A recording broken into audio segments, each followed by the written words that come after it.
আরে যে রোদ রে বাবা। সবাইকে আজকের এই ভিডিওতে স্বাগত জানাচ্ছি। আমি মনির, আশা করি আপনারা সবাই ভালো আছেন। আজকে হলো 25শে অক্টোবর 2018।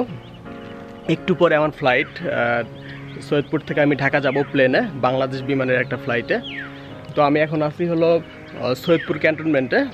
আর আপনারা জানেন যে আমি পুরো বাংলাদেশ প্লেনে ভ্রমণ করার ইচ্ছা আমার। তো ইতিমধ্যেই আমি ঢাকা থেকে সিলেট, সিলেট থেকে ঢাকা, ঢাকা থেকে রাজশাহী ভ্রমণ করা হয়ে গেছে। তো আজকে আমি সৈয়দপুর থেকে ঢাকা যাব।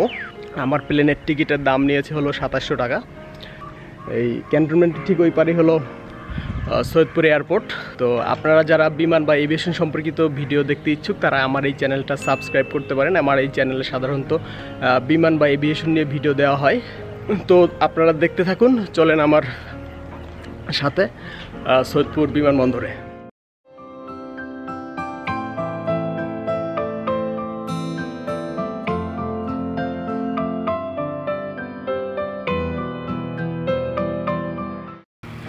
বিমানবন্দরে চলে আসছি, সৈয়দপুর বিমানবন্দর।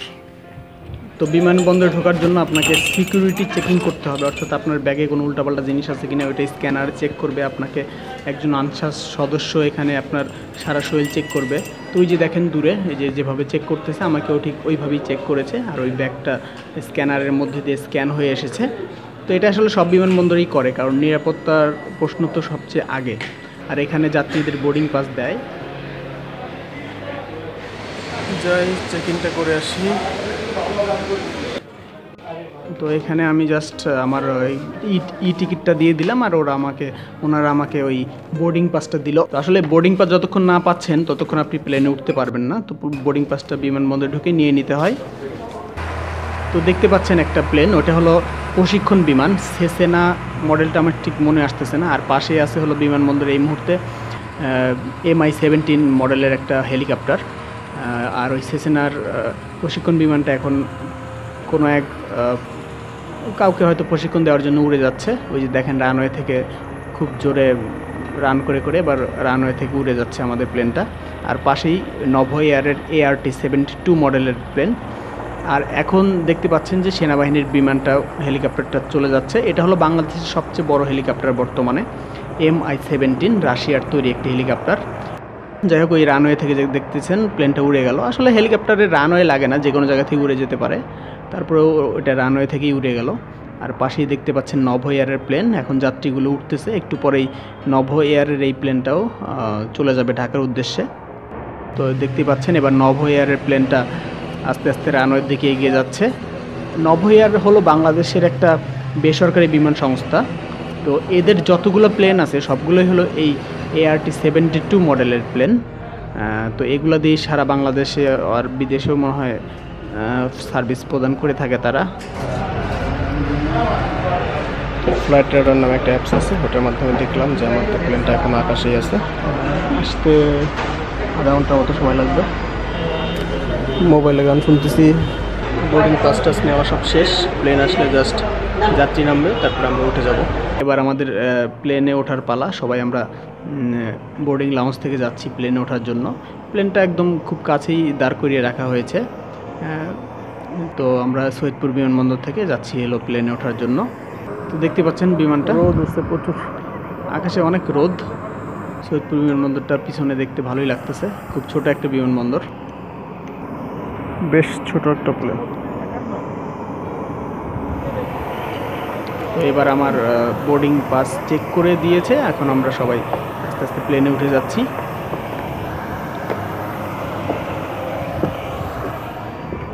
তো দেখতে পাচ্ছেন ভিতরের অংশটা, ভিতরে বেশ নর্মাল একটা প্লেন, ছোটোখাটো একটা প্লেন। আর এই যে আমার বোর্ডিং পাসের একটা অংশ ছিঁড়ে আমাকে দিয়ে দিয়েছে। আমার সিট পড়েছিল একদম সবার শেষে, একটা ভর্তি।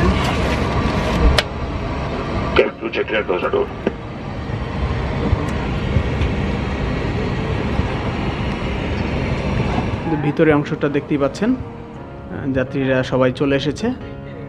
একটু পরেই আমাদের প্লেনটা ছেড়ে দেবে। এখন বাজে হলো 1:30 দুপুর। ছাড়ার কথা ছিল 1:15-তে, তো 15 মিনিটের লেট।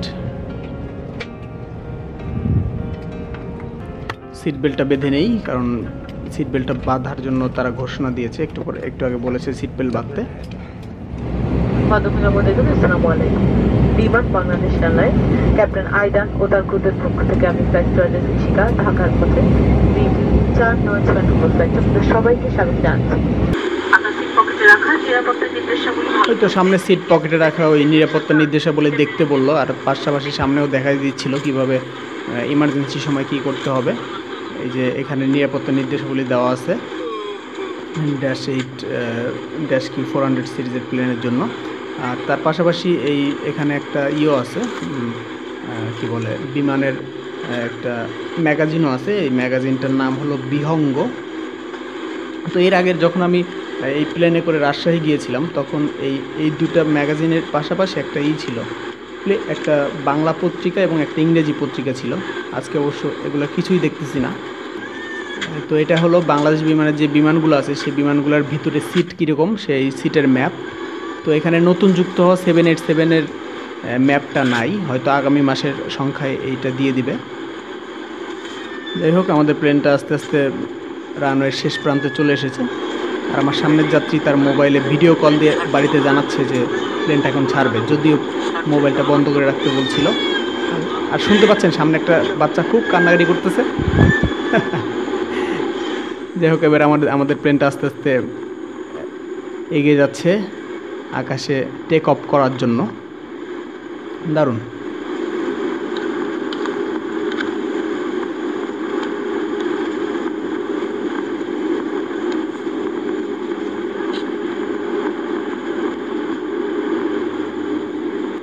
যাক, অবশেষে টেক অফটা করে ফেললো। দেখতেই পাচ্ছেন সৈয়দপুরের সুজলা সফলা স্বচ্ছ শ্যামলা বাংলাদেশের দৃশ্য। সৈয়দপুর আসলেই খুব সুন্দর, প্লেন থেকে আরও সুন্দর লাগতেছে। এটা কি নদী মনে হয় একটা। যাই হোক, প্লেনটা আস্তে আস্তে আকাশে উঠে যাচ্ছে, আর নিচের দৃশ্যগুলো আস্তে আস্তে ছোট হয়ে আসতেছে। ওই যে প্লেনের ছায়া পড়ছে নিচে, দেখতে পাচ্ছেন? তো প্লেনটা যত উপরে উঠবে তত ছায়াটা অস্পষ্ট হয়ে যাবে, কারণ সূর্যের আয়তন আর প্লেনের আয়তন তো অনেক কম বেশি আছে। তো এটার একটা ব্যাপার আছে, ফিজিক্সের ব্যাপারে সবগুলাই কেন অস্পষ্ট হয়ে যাবে। আমি এত বুঝি না ফিজিক্স। যাই হোক, আমরা যাত্রীদের কিছু করার নাই। কেউ নিরাপত্তা নির্দেশাবলী দেখতেছে, কেউ ম্যাগাজিন দেখতেছে। আসলে এই প্লেনে কোনো ধরনের ইনফ্লাইট এন্টারটেনমেন্ট নাই। পাশাপাশি এমনকি পত্রিকা যদি থাকতো তাও একটা কথা ছিল, সে পত্রিকাও দেওয়া হয় নাই। বাজে অবস্থা।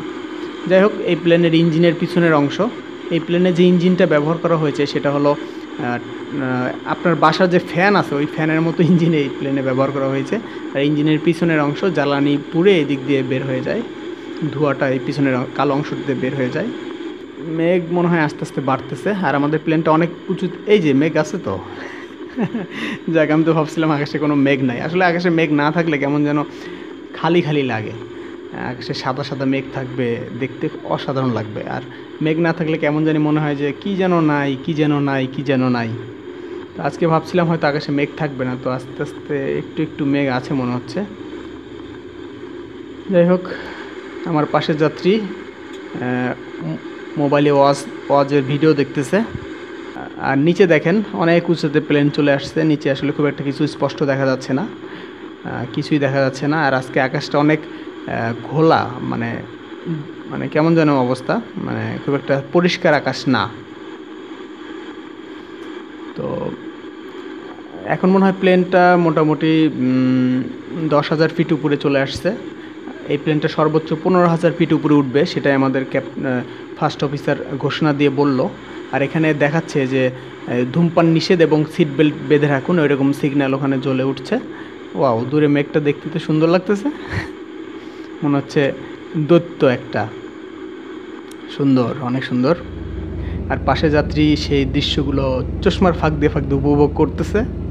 আসলেই একটা লাইফ টাইম এক্সপিরিয়েন্স। যদি আপনি কখনো প্লেনে ভ্রমণ করতে পারেন তাহলে খুবই ভালো হয়, কারণ এখন বাংলাদেশে প্লেনের মানে খরচটা অনেক কমে গেছে। মোটামুটি 2,000 থেকে 3,000 টাকার মধ্যে প্লেনে ওঠা যায়। তো এখন আমাদের খাবার দিবে, পানি দিল। আমি যতবারই এই অভ্যন্তরীণ রুটে গিয়েছি ততবারই প্লেনে 2 স্লাইস কেক এবং একটা জুস দেয়, আর পানি তো সাথে থাকেই। তো আজকেও মনে হয় সেটাই দিবে। ওই যে ফ্লাইট অ্যাটেন্ডেন্স সবাইকে দিয়ে দিচ্ছে। হায় রে হায়, একটু আগে ঘোষণা দিল যে একটা টেকনিক্যাল প্রবলেমের জন্য প্লেনে আজকে কোনো ধরনের খাবার দেওয়া হবে না। ধুর, এটা কোনো কথা? হ্যাঁ বলেন ভাই, আজকে কেন খাবার দেওয়া হলো না? আমার তো কিছু মাথায় আসতেছে না। এটা ঠিক হলো না বিমান, এটা ঠিক হলো না। যাক, আমি পানিও খাবো না। আমি প্রয়োজনে অনশন ধর্মঘট ঘোষণা করলাম। কেন আমাদেরকে খাবার দেওয়া হচ্ছে না? আমি 40 মিনিট না খেয়ে থাকবো কিভাবে? প্লেনের যাত্রীরাও হয়তো মন ক্ষুণ্ণ হয়ে গেল খবরটা শুনে। যাই হোক, এটা কি বিরোধী দলের চক্রান্ত নাকি সরকারি দলের চক্রান্ত? আপনারা কমেন্টে জানান। না, এই সামনে দিয়ে এটা কি উড়ে গেল? এটা কি? এইসব অভ্যন্তরীণ প্লেন তো মাসি মাসি? আয় হায় হায় রে, প্লেনের মধ্যে মাসি! তাও তোমার ভাগ্য ভালো, মাসি হলে বিনা খরচে প্লেন ভ্রমণ করতে পারতাম। আরে জীবনে মাসিও হইতে পারলাম না ভাই। 2700 টাকা কেমনে খরচ হয়ে গেল। যাই হোক, প্লেনটা এখন আকাশে অনেক উঁচু দিয়ে উড়ে যাচ্ছে। মেঘগুলো দেখতে খুবই সুন্দর লাগতেছে। শরতে যেরকম আকাশে সাদা সাদা মেঘ ভেসে বেড়ায় তুলোর মতো, আজকেও মনে হচ্ছে সেরকম। বাংলাদেশ বিমানে গেছি, এয়ারলাইন্সে গেছি। কোন প্লেন ভালো?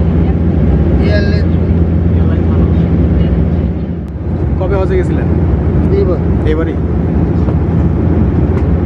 দেখি একটু,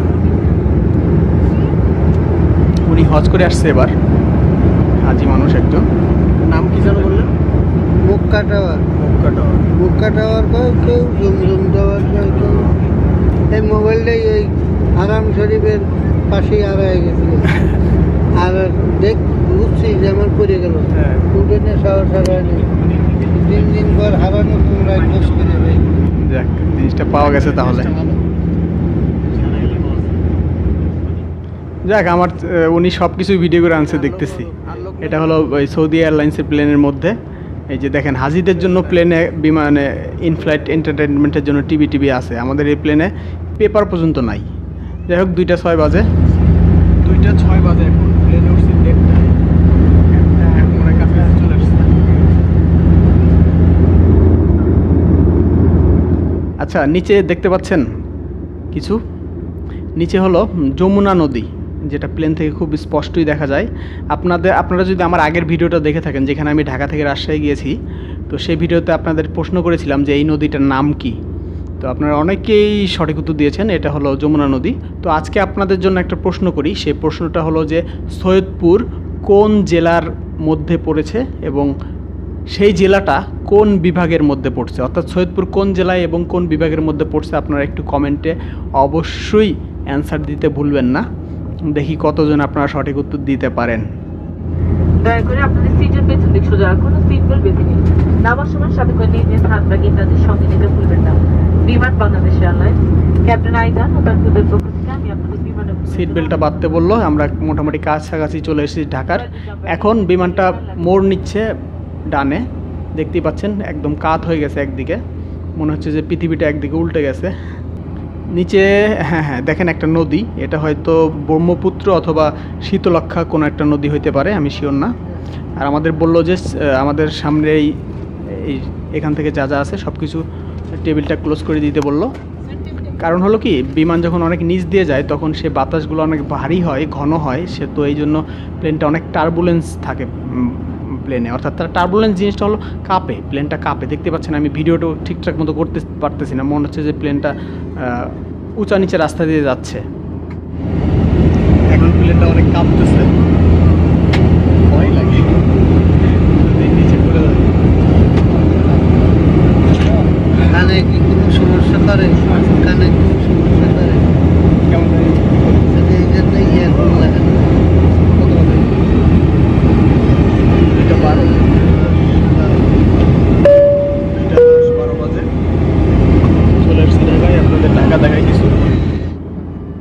ঢাকা ঢাকা এখনও মনে হয় আসে নাই, গাজীপুরের ওই দিক দিয়েই যাচ্ছে। তো এই যে এবার ল্যান্ডিং গিয়ারটা ডিপ্লয় করে দিল, ল্যান্ডিং গিয়ার বা চাকা যেটাই বলেন আপনারা। তো আমাদের প্লেনটা আর একটু পরেই ল্যান্ডিং করবে। আর এখন যে এলাকাটা দেখতেছেন, এই এলাকাটা আমি চিনি, সেটা হলো আশুলিয়া এবং উত্তরার মধ্যে যে অনেকগুলো ইট ভাটা আছে, নিচু এলাকা যেদিক দিয়ে নৌকা টোকা চলে, সেই এলাকাটা উপর দিয়ে এখন গেল। আর এখন হলো দেখেন ওই যে দূরে আমাদের প্লেনের ছায়া পড়তেছে, ওই হলুদ বিল্ডিংয়ে, মানে বিল্ডিংগুলোর উপর দিয়ে যাচ্ছে আমাদের প্লেনটা। আর এইটা মনে হয় দিয়াবাড়ির ওই দিকেই নাকি, আমি শিওর না, উত্তরার দিয়াবাড়ি। আর প্লেনটা মোটামুটি বেশ অনেক নিচে চলে আসছে। আর ওই যে দূরে দেখতে পাচ্ছেন ওগুলো মনে হয় উত্তরার বিভিন্ন সেক্টর মেবি। তো যাই হোক, অবশ্যই ঢাকার অংশ এগুলা। এই যে ঢাকার জাদুর শহর ঢাকা বলে, ইট পাথরের দালান, ঢাকার সিগনেচার মার্ক। তো আমাদের প্লেনটা একদম নিচে চলে আসছে, প্লেনটা ল্যান্ডিং করুক, আমি আর কথা না বলি, অনেক কথা বললাম, আপনারা হয়তো বিরক্ত হয়ে গেছেন। যাই হোক, একটু আপনাদের রেস্ট দিই।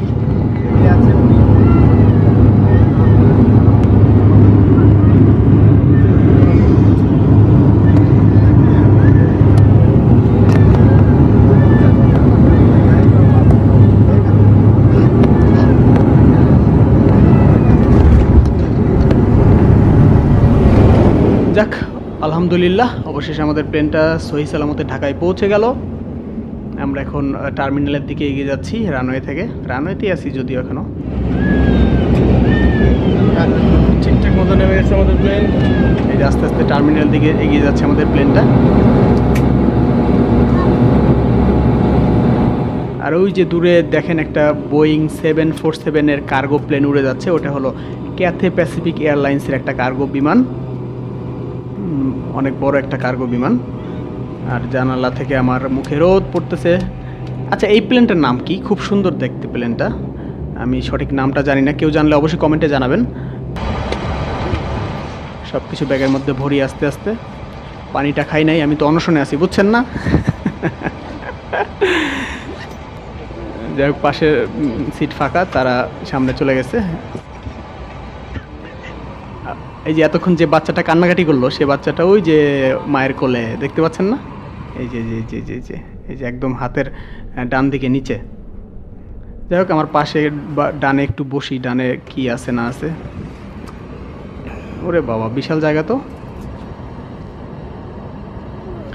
যাত্রীরা সবাই লাইন ধরে ধরে নামতেছে। আসলে পুরো বিমানটা লাইনের উপরই আছি আমরা, ওঠার সময়ও লাইন, নামার সময়ও লাইন, সবসময় লাইন।